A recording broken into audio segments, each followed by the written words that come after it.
God ma ihe ngabụ wee nyere m aka na echiro m ụkọchukwu mkpuke ịghọta ihe m kwuru. If I did the agụrụ theology, first degree m bụ theology. I mean, first degree m political science. Second degree m theology. Third degree m African traditional religion. That's where I had to research. You are deceiving yourself. Nothing concerns a church member with also title, no matter who approves for you. Did you hear me this morning? Also title is paganistic, hedonistic, and idolatrous. And what I'm trying to call again, my also. But these are areas we disobey God. Even from where did the traditional rulers smuggle that before they qualified they but an Igbo's cabinet? From where did you get it? And then the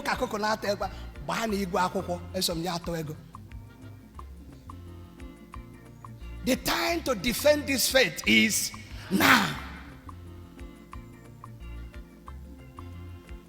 You know, I did Satan baptism. After Lucifer, Ohonoma. Manono na bambo Jeme baptism as gone on one kafa. It's an affair of Lucy. That you call him Lucy does not make him to forget that he is what? Lucifer. When we were studying also, everyone studied Amaka hedonism. Now come my grandma. So she taught me so many things before Jeboka. You know, today, I say, before,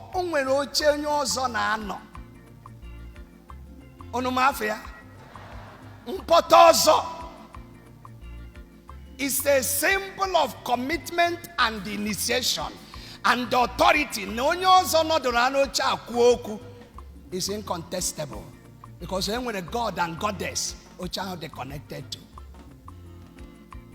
Do you see the baptism now? I did bunyezi ho potozo. Emezia ha ro nukute omali choche diko cheze. Doba na palace isi na nka abrozi potozo no change mo garanya no no. Lucy ke na akpo ya afa ya bo Lucifer. When we were growing up, I know a lot of young people know here and that abroad. Makono ga lota no lo chios oja abroad na bara Jesus egu. That's what is called eririoso. Are you aware of it? Aga banye eririoso. Have you asked, can onyoso be buried without a top eririoso?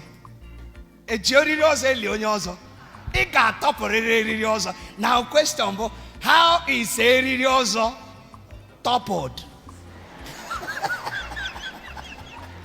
Oh, you vote there, the Okata. I say, how is eririoso?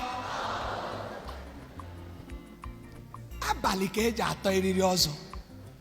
Iyan do kana say, if an invitation do kaketa, the onye parochial church committee, parish council, nze ozo onye dota. Hidden in church uniform. To pay age oporo na choi togeririoso. My brother, my sister, na balike jato eririoso. And age burere ihe dendo. Without barrier, teneririoso ahụ. Wazie anya, toge anya, tego bara ihe ahụ. Wee napụghị oke n'aka ndị ọzọ n'ala ndị dị ndụ wee gbapụghị eriri ọzọ. Ya ka a na-agwa ya ọzọ stop deceiving yourself. If you obey God this year, o nwere ndị ka nwere egwu Chineke. When did we go for that outreach service? I was in November, October, or when? One day this year I preached in a church. Either is it before our travel or when we came back? When we came back from vacation, I went somewhere and the priest asked me to preach. I didn't just know. But only a group of men, akasiri ike nego na politics. They came to see me. I said, "How are you from?" Say, "I'm not here." Ajubazi ebsen na bioka. Say, "Ka hasoro say nka oka we from." I didn't know how God moved me that day. I will be the kopara haya na kolon. Ada ka akụkọ ọzọ na bekee. Ọ ya ka nje ekwe. Nkwucha akụkọ ọzọ asọbakwa oyibo. I spent about 30 minutes describing the same thing I'm doing now. Without knowing that God made it. After that, a young man came weekend and they are top political juggernauts. The young man said, "No wonder." He's a party chairman, national party chairman. I said, "No wonder effort nearly I made to see me in my house did not work." So God planned it that he will sit down today to listen to what I'm preaching. I said, "I'm a Roman Catholic, but I'm a Christian."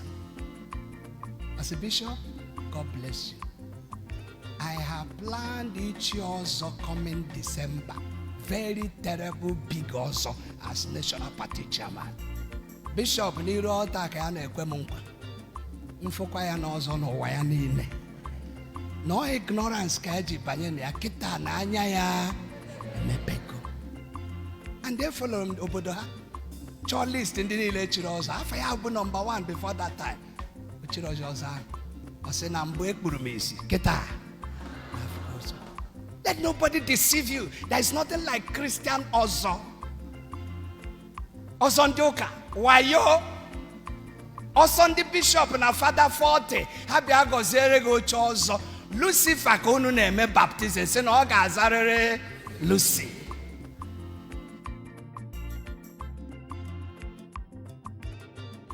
Unu mana eziokwu na-agbakwa nke ọnwa.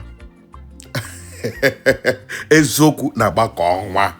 Ana m achị kele n'ụzọ pụrụ iche nna ekwu Bishop Dr. Ephraim Ikeakor n'ihi okwu eziokwu nke ikwuru nke gbara ka ọnwa. Ọ ga-ewute ọtụtụ, ọ ga-emekwu ọtụtụ ha mara ihe. Mana unu hụrụ na o nwere ọtụtụ ndị be anyị, ndị ụka, ndị isi ụka, ha achọghị hapụrụ ndị omenala ha. Anọkata onye ụkọchukwu ekpuru mmanwụ, anọkata onye ụkọchukwu esi ọzọ, anọkata onye ụkọchukwu Chineke mekwara anyị na ebere. Ya na-akpọ syncretism. Enwere ụkọchukwu m hụrụ dada ụkọchukwu nke Roman Catholic, o ji nzu n'aka na-atụ nzu. Matthias na-atụ nzu as onye omenala, onye ụkọchukwu na-atụ nzu. Well, agụghị m African religion. I only read history in my theology. Mana achọrọ m ka anyị nyụbara okwu anya. Ọ bụ na eziokwu ka e kwuru, biko ka anyị zere na ihe ọjọọ. Because ọwụ Bible kpọrọ ya the little foxes that destroy the vineyard. Ụmụ oruru ihe ndị ahụ ihe na-abata na-emebere okpukperechi anyị. Asị gị na ọzọ n'ime Jizọs. Ọzọ n'ime Jizọs. N'ebe ka ebe ọ nọ n'akwụkwọ nsọ.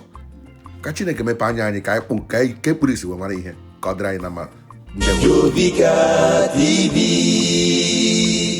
poised to reach you with the truth.